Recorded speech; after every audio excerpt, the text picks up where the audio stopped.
তো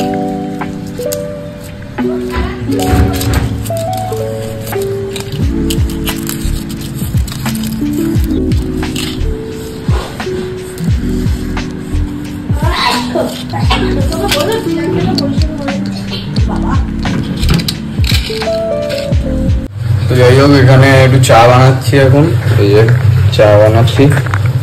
আর এখানে রয়েছে ছোলা ভেজানো। কালকে থেকে হয়তো একটু জিমে যাবো, আবার জিম কন্টিনিউ করবো, মানে স্টার্ট করবো। প্রায় 6-7 মাস আগে জিম শুরু করেছিলাম, শুরু করিনি, ছেড়েছিলাম, আবার জিমে ঢুকবো। যাই হোক, তো তার জন্য ছোলা ভেজানো আছে। আর এখন চাটা খাবো। ওদিকে মা দিদাকে স্নান করাচ্ছে, আমি একটু বাইরে বসে বিড়ালদের সাথে একটু খেলছিলাম। ভাল লাগে বাইরে এরকম।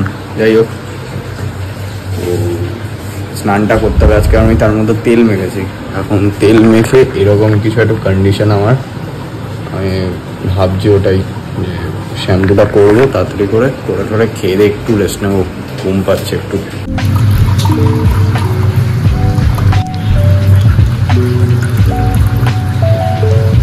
শুধুমাত্র কেক খাওয়ার জন্যই এসছে, নালে তো আসছিল না কালকে রাত্রে, শুধুমাত্র কেক খাওয়ার জন্যই এসছে।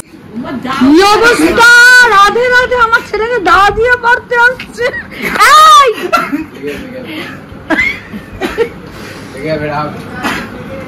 বাবা গরমের মাথাটা খারাপ হয়ে গেছে গো।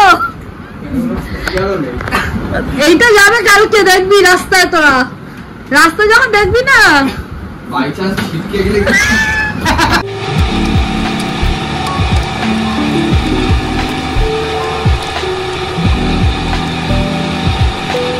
আমরা এখন যাবো ফুচকা খেতে, ওই জন্য মুখে সব প্যাক ট্যাক লাগিয়ে নিয়েছি, নাহলে আমাদের দেখলে চিনতে পারবে না। ওইদিকে পেশেন্টও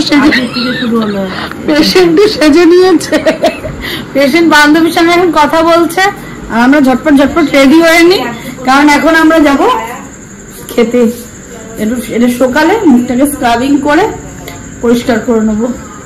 হয়ে গেছে আমাদের, এই যে গাড়ি ঢুকছে।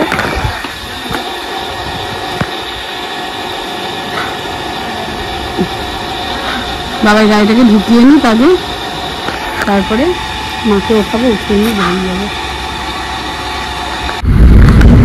যাই হোক, বৃষ্টি হচ্ছে বলে খবরটা পেয়ে গেছি আগে, তাই আমাদের প্ল্যানটা চেঞ্জ হয়ে যাচ্ছি আমরা এখন একটু সোদপুরের দিকে।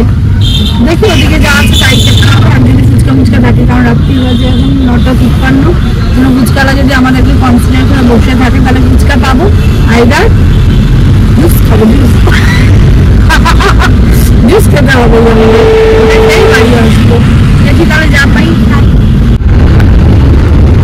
সমস্ত এলাকা পাতা হয়ে গেছে এক ঝড়েতে, আর এক ঝড়েতে আমার মাথা এক রাস ধুলো হয়ে গেল।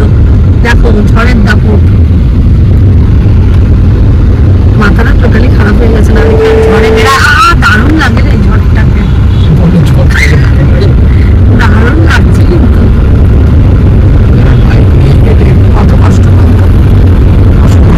প্রচুর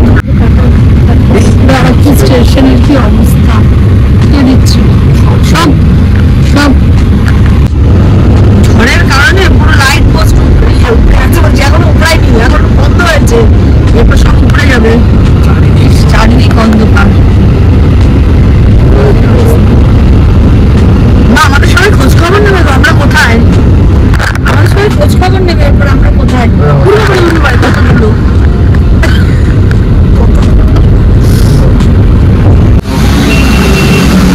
এই প্রচন্ড বৃষ্টিতে, প্রচন্ড বৃষ্টি, পাগলা হাওয়ার মতন এই যে যা হচ্ছে অবস্থা, তার মধ্যে এসছি জুস খেতে। কোথায় না, সোদপুরে এসছি, মানে হয় না কোনো যেখানে। যাই হোক,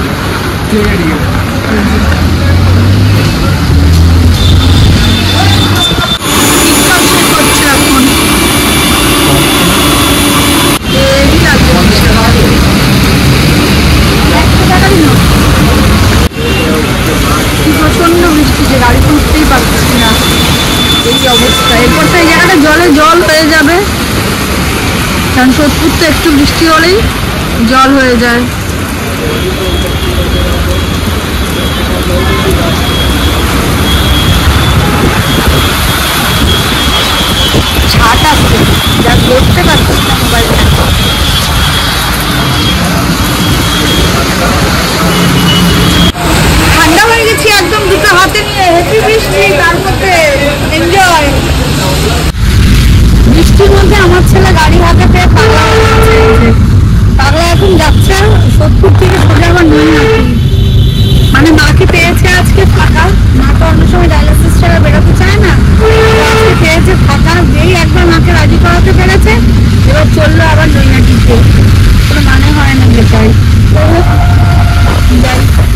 সাথে লেজুর হয়ে।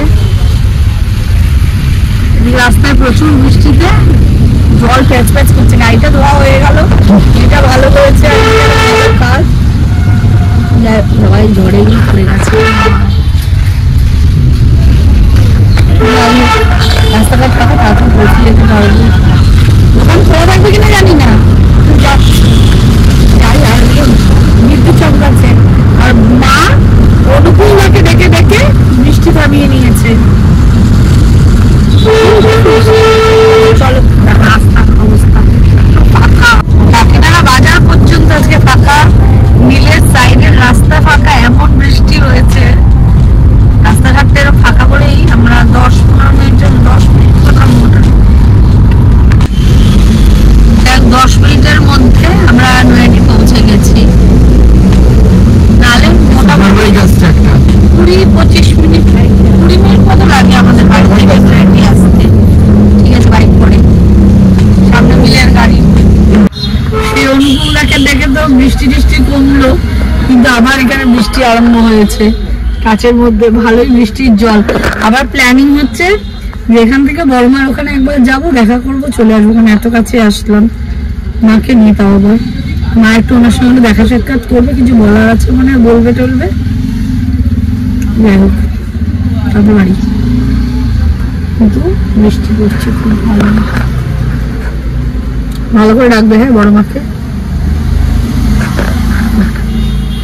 কি বলবো, বড় মাকে ডাকছি,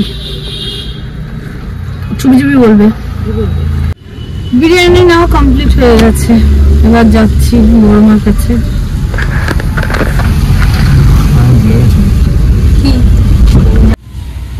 এই যে বড় মার সঙ্গে, এখন তো বন্ধ, যাই হোক মন্দিরটা আসলেও শান্তি।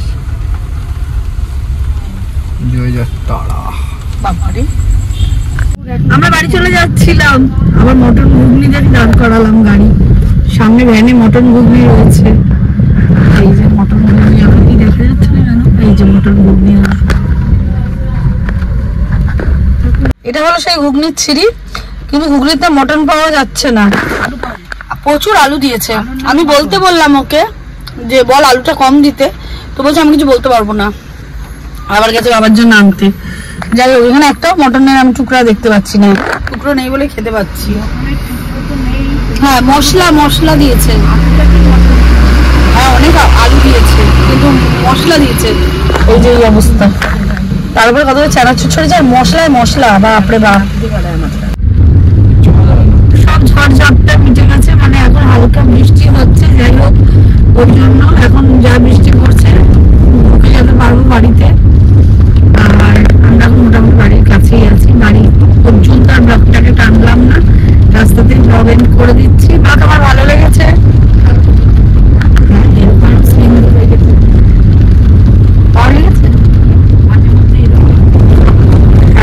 সেটাই